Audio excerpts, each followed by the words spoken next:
911, what's the address of the emergency? 3 numbers that could make the difference between life or death. And right now, dispatchers from around the state are taking emergency calls like this. My mom's falling asleep and I can't wake her up. Your mom's falling asleep and you can't wake her up? We take over 1,300 calls a day at our center. But believe it or not, some of those calls are not actual emergencies. Tina Roylance, the executive director of the Weber County Dispatch Center, says you should only call 911 if you're trying to save a life, stop a crime, or report a fire.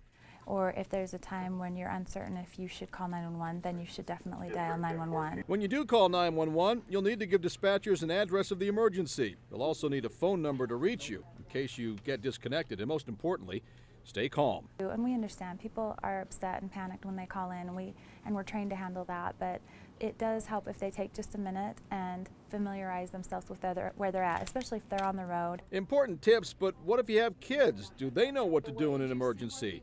Tina says parents should spend time teaching kids on the appropriate times to dial that all-important 911. An emergency to a child is a lot different than what an emergency means to an adult. Maybe if their bike got stolen, that's very important and might seem like an emergency to a child, but it's not a true emergency that we need to call 911 for. So maybe just kind of talking to them about what an emergency is.